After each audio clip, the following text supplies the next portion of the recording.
इस चैप्टर के स्टार्ट में दिखाया जाता है कि टीम 6 के लीडर टीम 7 के लीडर के पेट में से चाकू निकाल दिया होता है। व्हाट द हेक, पेट में से चाकू निकाल दिया होता है? भाई टेस्ट चल रहा है, क्या चल रहा है? और हम देखते टीम 7 के लीडर की हालत बहुत ज़्यादा ख़राब हो रखी होती है। और फिर हम देखते हैं कि वहाँ पर सारे बंदे एकदम चौंक जाते हैं कि ये क्या हो गया। तभी टीम 6 का लीडर बोलता है पुश करो, इनको पुश करो। और हम देखते हैं कि बाकी सारे बंदे टीम 7 को पुश करने लग जाते हैं। और हम देखते हैं कितना गंदा, मतलब कितना खतरनाक वो आ रहा है, लुक आ रहा है टीम 6 और टीम 7 के लीडर का। लेकिन वहाँ पर बंदे सोच रहे थे क्या क्या हो गया, हम पुश बैक हो रहे, लेकिन क्यों?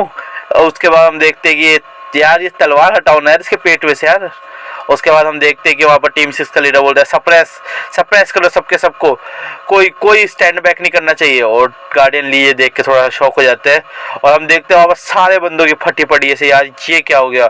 और इस बंदे का लुक देखो भाई, इस बहुत ज़्यादा ही खतरनाक लुक आ रहा है, मुंह पर खून लगा हुआ है, तलवार। और उसके बाद ये चियोन की तरफ देख के बोलता है तुम अगले हो चियोन यून वून। और चियोन थोड़ा सा वो भी मतलब डर सा जाता है और बोलता है कि अरे मैंने बहुत खतरनाक अपोनेंट बना लिया, एक अनोइंग एनिमी बना लिया मेरे लिए। और फिर हम देखते हैं सेकंड टेस्ट का राउंड 3 का रिजल्ट आता है और टीम 6 जीत चुकी होती है। उसके बाद सीन शिफ्ट होता है, हम देखते हैं मडाओ हाउस मेन हॉल का, जहाँ पर सारे टीचर्स गार्डियनली बैठे हुए होते हैं।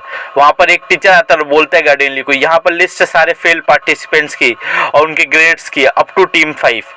और हम देखते हैं सीनियर टीचर होते हैं। और उसके बाद हम देखते हैं गार्डियनली बोलते हैं इस पर बहुत सारे बच्चे फेल हुए हैं। और सीनियर टीचर बोलते हैं क्या आप हायर क्लास के बारे में बात कर रहे हो?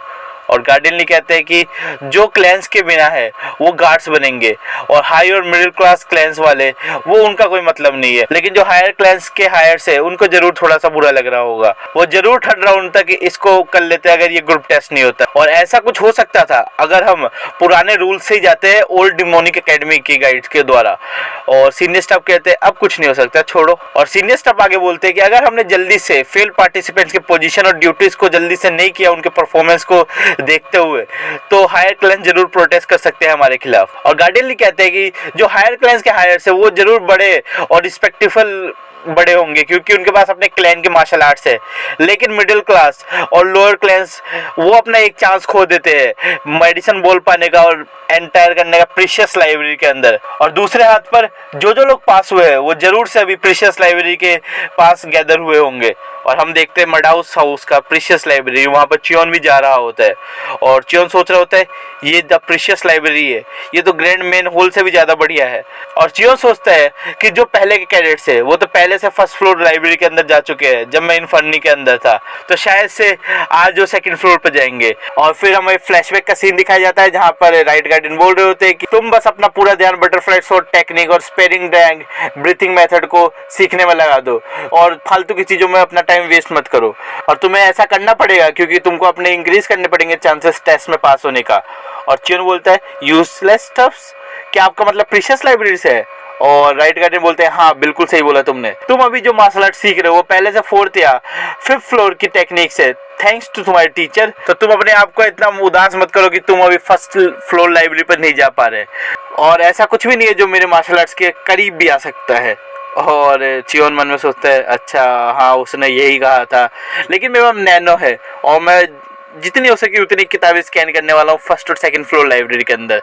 और उसके बाद चियोन 1st फ्लोर के लाइब्रेरी के अंदर चला जाता है और देखता है कि अरे ये मेरा पहली बार है, मैं इतनी सारी किताबें अपनी लाइफ में देख रहा हूँ और ये एक्सपेक्टेड भी है 1st फ्लोर लाइब्रेरी के अंदर, और मेरे पास सिर्फ 2 घंटे 1st फ्लोर लाइब्रेरी के अंदर, तो मेरे को जल्दी करना पड़ेगा। और चियोन नैनो से बोलता है कि नैनो मैं मतलब फ्लिक करने वाला हूँ सारी किताबों के अंदर, तो तुम जल्दी से उनको स्कैन कर लेना। और नैनो बोलती है हाँ मैं समझ गई। उसके बाद scanning of 5 blade mastery scan complete, ये सारे मैसेजेस आने लग जाते हैं और हम देखते हैं कि ये बहुत सारी किताबें पढ़ लेता है। और फिर नैनो से पूछता है कि नैनो हमारे पास कितना टाइम बचा हुआ है? और नैनो बोलती है हमारे पास 1 घंटा बचा हुआ है और मैंने कितनी सारी किताबें अभी तक स्कैन कर ली है? तो नैनो बोलती है including sword mastery, blade mastery, breathing technique और एक्सेट्रा, तुमने अभी तक कम से कम 55 किताबें स्कैन कर ली है। और चियोन बोलते हैं हाँ अभी उनको मेरे दिमाग में मत भेजना। और नैनो बोलती है हाँ मैं समझ गई। उसके बाद हम देखते हैं चियोन को जो कि सोच रहा होता है कि अभी तक सिर्फ मैंने आउटर बॉर्डर बुक्स को पढ़ी है, तो क्या मेरे को इनर सेल्स में भी जाना चाहिए? और उसके बाद चियोन एक कमरे की तरफ जा रहा होता है जहाँ एक गार्ड बैठा होता है, वहाँ पर एक बहुत बड़ा सा पत्थर होता है और हम देखते हैं गार्ड वहाँ पर सो रहा होता है, क्या कर रहा होता है पता नहीं। और चियोन सोचता है कि ये एक एक्सपर्ट लग रहा है और ये शायद से एक वॉरियर है जो कि प्रोटेक्ट करता है फर्स्ट लाइब्रेरी को। छोड़ो मेरे को क्या मतलब है। और ये ग्रेव स्टेन ये मिडल ऑफ द लाइब्रेरी के अंदर क्यों है। और उसका हम देखते हैं वो गार्ड जग जाता है और वो उस चियोन के मतलब क्लैन के उसको देख लेता है और वो बोलता है कि ये ग्रेव स्टोन ये लेफ्ट किया गया है main academy founder the heavenly demon ancestor के द्वारा। और चियोन ये थोड़ा देख के शॉक हो जाता है और बोलता है द हेवनली डीमन एंसेस्टर्स। और वो गार्ड बोलता है हाँ, और उन्होंने ये कार्व किया है सफायर के अंदर। सफायर कोई मटेरियल है जो कि मतलब बहुत ज़्यादा वो है, हार्ड है।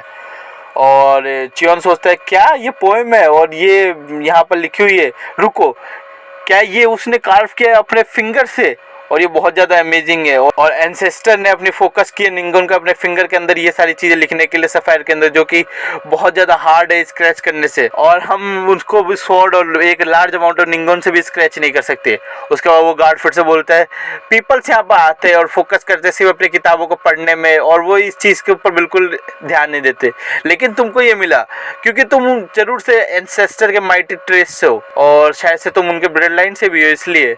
और चियोन बोलता है हाँ मैं यहाँ से बस निकल रहा था और ये बिल्कुल एक्सपेक्टेड नहीं है। और वो गार्ड बोलता है कि यहाँ पे वैसे भी कौन ये टेंशन देगा ये ग्रेव स्टोन पर, जब यहाँ पे इतनी सारी किताबें हैं पढ़ने के लिए और आज तक मैं इसको 20 साल से प्रोटेक्ट कर रहा हूँ पर आज तक कोई यहाँ पे इसको टेंशन नहीं दिया। सब यहाँ पे आते हैं और किताबें पढ़ते हैं और जो डिसेंडेंट्स है हेवनली फैमिली के उन्होंने भी आज तक इसका ऊपर अटेंशन नहीं दिया। और फिर गार्ड बोलता है कि चलो कोई नहीं, मैंने तुम्हारा बहुत ज़्यादा टाइम खा लिया, तुम अपना काम करो जो तुम कर रहे हो। और चियोन बोलता है हाँ मैं समझ गया। और उसके बाद चियोन पीछे की तरफ जाता है और बोलता है अरे ये क्या है। और वहाँ पर बहुत सारे कट्स होते हैं ब्लेड के आई गेस, और जो कि उस स्टोन के पीछे हुए होते हैं। और उसके बाद चियोन भी बोलते हैं कि ये सारी चीज़ें ये कुछ तो छुपा रहे हैं। और नैनो को बोलता है वो नैनो ये स्कैन करो। और नैनो उस ग्रेव स्टोन को स्कैन करने लग जाती है और बोलती है स्कैन कंप्लीट हो चुका है। और नैनो बोलती है अकॉर्डिंग टू द स्कैन ये ट्रेसेड ब्लेड ऑफ सोर्ड के है। और चियोन बोलता है ट्रेस ऑफ ब्लेड्स, और ये सारी चीजें किसने की होगी, वो भी हेवनली डिवाइन एंसेस्टर के ग्रेव स्टोन पर। उसके बाद नैनो बोलती है कि according to the analysis depth ये 2 बंदों के ट्रेसेस है। और चियोन बोलता है 2 बंदे। उसके बाद चियोन बोलता है हाँ तो मैं ये सारी चीजें देख के नहीं बोल सकता। और चियोन बोलता है नैनो मेरे को short traces 3 dimensional augmented reality में दिखाओ। और नैनो ये सारी चीजें करने लग जाती है।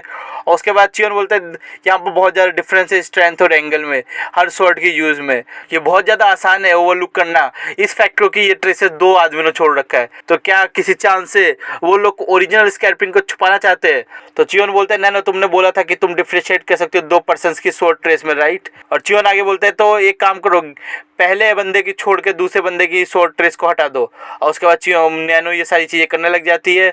और उसके बाद चियोन थोड़ा शॉक हो जाता है उन सारी चीज़ों को उस ट्रेस को देख कर, और बोलता है ये बिल्कुल नॉर्मल नहीं है, ये एक शॉर्ट मूवमेंट है made up of untold formations.